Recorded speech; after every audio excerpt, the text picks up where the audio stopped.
we see how we can take our photo from looking like this to this, before and after. So this is what my photo looked like before, and this is what it looks like once I add vibrance to it. Hi guys, ooh, spider's web. Welcome back to my channel. As you can see, I'm struggling here.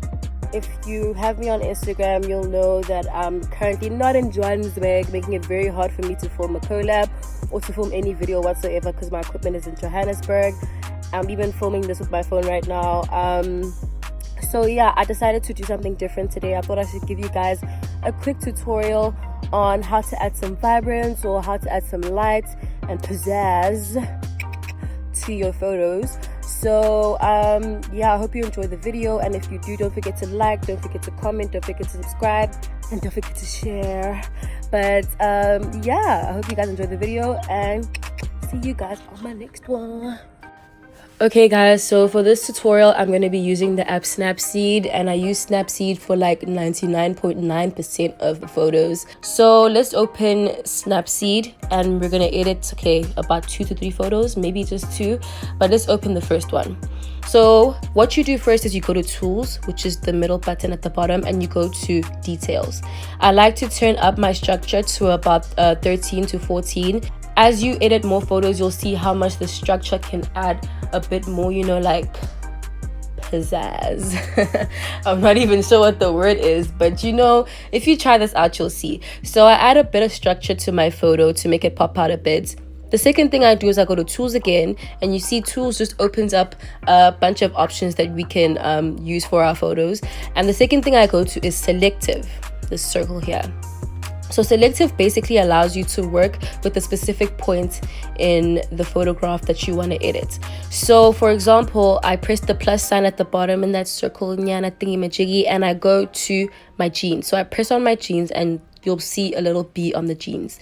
The B is for brightness. Basically on your screen, if you scroll upwards, you then get other options. So there's brightness, there's contrast, there's saturation, and there's structure. I just want to make my jeans a bit darker. On top of, you know, working with the selective points, you can also see how much you're working with. So for example, if you tap onto the screen with both your fingers and you're basically dragging inwards and outwards, you basically can zoom in and out to where you want to work with. So you can see the red also went onto the window on that side, you know, but I just want to limit it, you know, to my jeans. So I just move it a bit. So it's basically only on my jeans now, meaning that I can just make my jeans darker. So I just basically drag to the left and my jeans are a bit darker now. So we go down to the plus sign again and we click onto the blue. I want to work on the sky, so we put the circle on the blue, and if you tap on the screen with both your fingers, we now see what we're working with. So it really ends there at the middle, which is fine with me. So I drag up again and I go to saturation and I put saturation to 100, and now let's do the right side of the sky as well.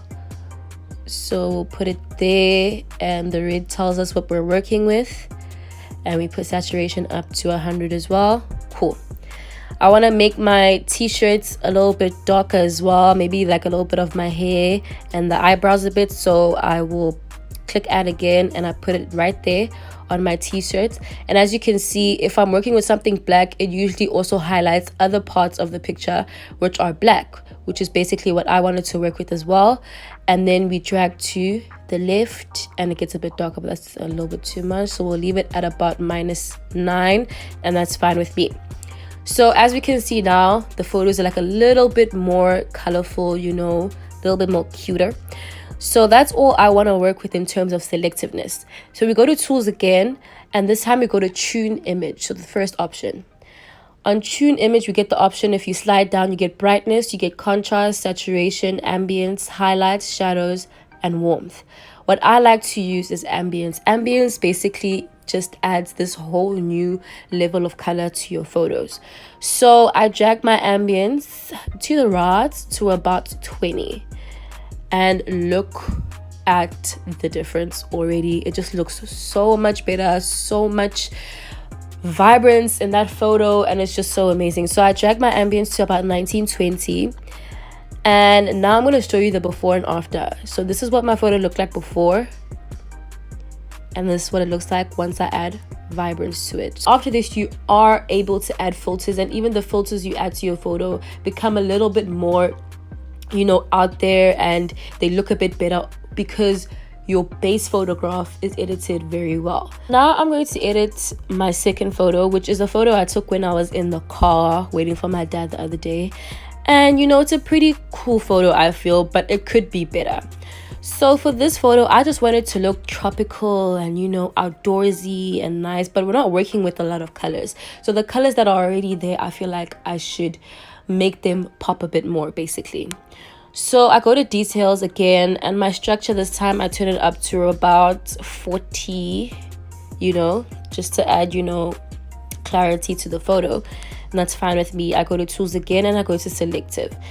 Now with selective this time, I press on the blue, and as you can see, the red highlighted up to the middle kind of again.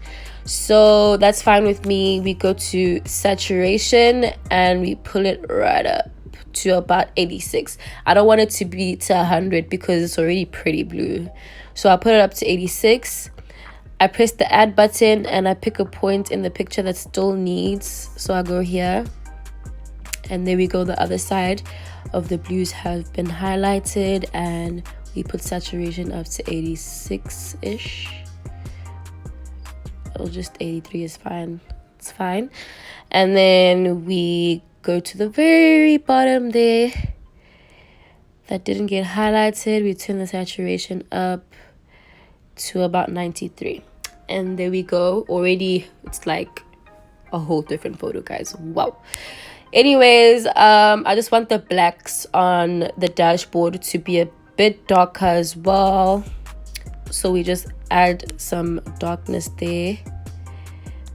We go to brightness, and we slide to the left, and you know, at the very top as well, there we go.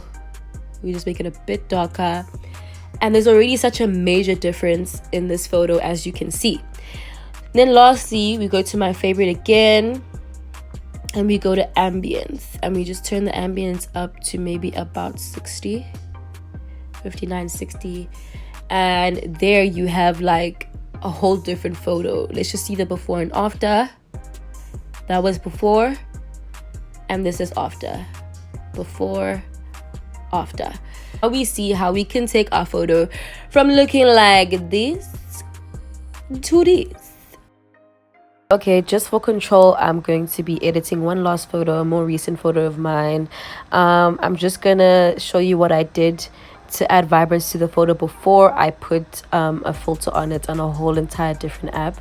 But what I did do, as you can see, the photo is really cute itself. I could have just posted it like this if I wanted to, but I just like it if it's a bit brighter and, you know, more summery and tropical, I guess. So anyway, I go to tools as usual, and I go to details, and I turn up the structure a little bit to about 12. That's fine. I go to tools again, and I go to selective because I want to make the blacks a bit darker. So starting here at the bottom, you can see it highlighted all the blacks, and I just want them to be slightly a bit darker. That's fine with me, but I feel like on my right leg it's still a bit, you know, dull. So I highlight my right leg, and I make it a bit darker. And you know, that's all I'm going to do in terms of selective.